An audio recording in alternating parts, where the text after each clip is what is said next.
মানে আমার কন্ট্রাক্টের এই দিনগুলো চলে গেছে, আমার কন্ট্রাক্টটা অ্যাক্টিভ আছে।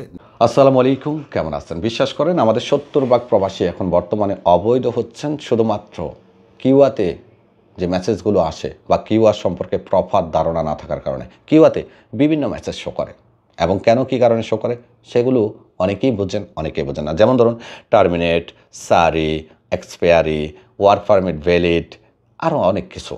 দর্শক, আজকে কিউয়াতে আপনাদেরকে এমন কিছু বিষয় দেখাবো যা আগে অনেকেই আপনাদেরকে দেখায়নি এবং আপনাদের খুব বেশি কাজে আসবে। আপনি সিদ্ধান্ত নিতে পারবেন কোনটা লেখা আসলে আপনার কী করা উচিত।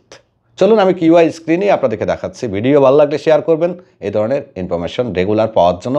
এটা আমাদের কিউআর সম্পর্কিত ভিডিও নাম্বার 2, পার্ট 2, পার্ট 3 খুব শীঘ্রই আপলোড হচ্ছে এবং সেটা আরও গুরুত্বপূর্ণ হতে যাচ্ছে।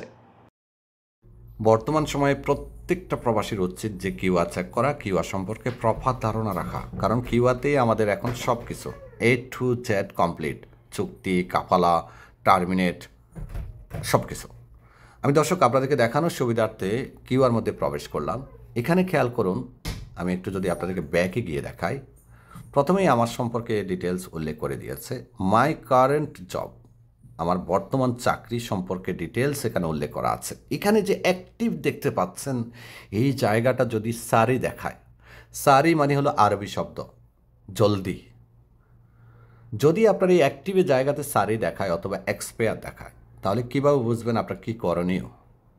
দেখুন, অ্যাক্টিভ দেখালেও অনেক সময় দেখা যায় কর্মীকে টার্মিনেট করলে 60 দিন পর্যন্ত এটা অ্যাক্টিভ দেখায়। তবে ইদানিং আমরা দেখছি যে টার্মিনেট করার পরে অ্যাক্টিভের জায়গাতে সারি চলে আসে। ধরুন আপনার অ্যাক্টিভ দেখাচ্ছে, তাহলে আপনি একটু নিচের দিকে আসবেন। এসে আপনি যেটা করবেন, ভিডিওটা লম্বা হবে তবে খুবই গুরুত্বপূর্ণ।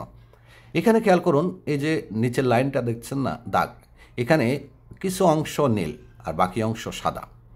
এর মানে আমার কন্ট্রাক্টটা এখনও 100% অ্যাক্টিভ আছে, আর এই দিনগুলো আমার কন্ট্রাক্টের মধ্য থেকে চলে গেছে, আর সামনের দিনগুলো খালি আছে। সামনের দিনগুলো আমাকে ধীরে ধীরে কাজ করতে হবে এবং আমার এই সবুজ নীল দাগটা এই মাথা পর্যন্ত চলে আসবে। এতে বুঝবেন যে আপনার কন্ট্রাক্টটা অ্যাক্টিভ আছে, খেয়াল রাখবেন। আর যদি সারি লেখা আসে, তাহলে আপনি যেটা করবেন, নিচের দিকে এসে গো টু কন্ট্রাক্ট ডিটেলসের মধ্যে ক্লিক করবেন। করে আপনি নিচের দিকে খেয়াল করবেন যে এখানে কোনো ধরনের মেসেজ শো করছে কিনা। ঠিক এমন খেয়াল করুন, অ্যাবসেন্ট ফ্রম ওয়ার্ক, টার্মিনেট, এই ধরনের কোনো মেসেজ শো করে কিনা। যদি অ্যাবসেন্ট ফ্রম ওয়ার্ক অথবা টার্মিনেটেড লেখা আসে, তাহলে বুঝবেন যে আপনার সময় খুব কম আছে, আপনাকে জলদি করার জন্য বলা হচ্ছে। আমি শুরুতে বলছি সারি শব্দের অর্থ হলো আরবি, সারি হলো আরবি শব্দ, এর বাংলা অর্থ হলো জলদি, জলদি করো। দেখবেন সৌদিয়ানরা বলে সারি সারি, সারি মানে জলদি করো। তার মানে কিউআতে আপনাকে বারবার মেসেজ করা হচ্ছে জলদি করো। তো জলদি করো বুঝতে গেলে আপনাকে বুঝতে হবে যে কোথাও একটা সমস্যা আছে। সো এটা আপনি যখন গো টু ডিটেলসের মধ্যে ক্লিক করবেন চলে আসবে। এইখানে আরেকটা অপশন খেয়াল করুন, টার্মিনেট কন্ট্রাক্ট। এটা থেকে বলেও কেন করবেন না ক্লিক। এটা হলো আপনি 81 দাঁড়াতে চাইলে আপনার কোম্পানিকে টার্মিনেট করতে পারবেন, কিন্তু এটা করা ঠিক হবে না।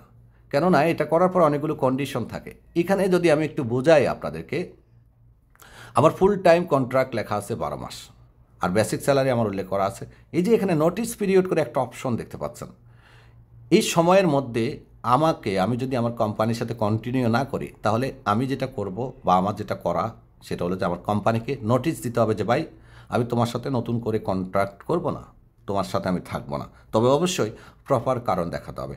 এবং এই সময়ের মধ্যে যদি আপনি আপনার কপিলকে বা আপনার কোম্পানিকে টার্মিনেট করেন, আপনাকে একটা নির্দিষ্ট পিরিয়ডের মধ্যে ফেলে দিবে।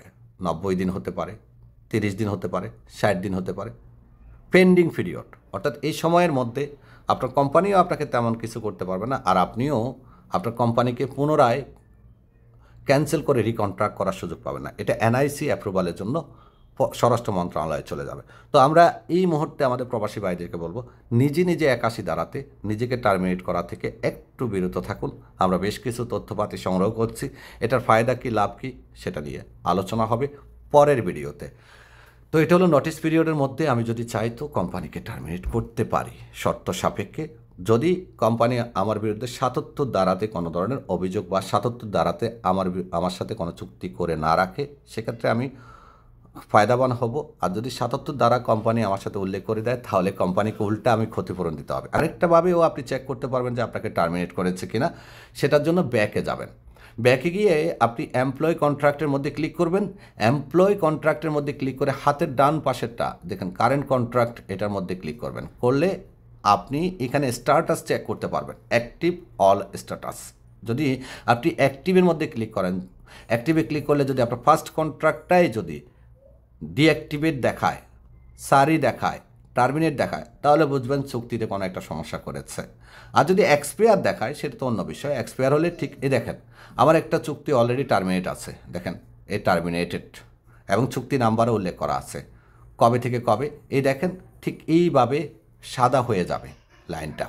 আরেকটা চুক্তি আমার টার্মিনেট করা আছে, এটা আমি এটা আমাকে সত্যি সত্যি টার্মিনেট করে দিয়েছিল সে, খেয়াল করেন ওই যে হালকা একটু কালো আর বাকিটা দেখেন ঝাপসা, খেয়াল করুন এই সময়ের মধ্যে এসে আমাকে টার্মিনেট করে দিয়েছে, ঠিক আছে।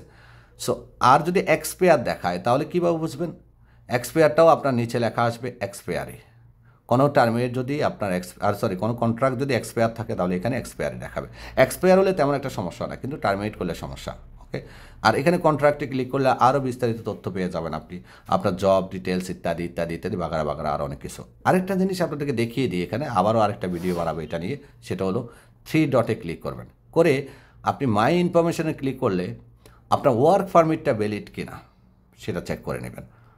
ওয়ার্ক পারমিট যদি আপনার অ্যাক্টিভ থাকে, ইকামা যদি অ্যাক্টিভ থাকে, আপনাকে কফিল টার্মিনেট করলেও আপনি অন্য কফিলের কাছে যেতে হলে আপনাকে আপনার বর্তমান কফিল যে আপনাকে টার্মিনেট করেছে তার অনুমতি লাগবে, এটা একটা ভেজালের কাজ। অথবা এক্সিটে যেতে হলেও তার অনুমতি লাগবে।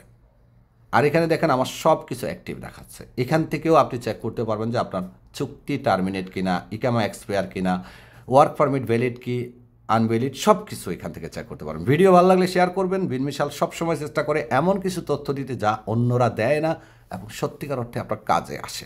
ধন্যবাদ।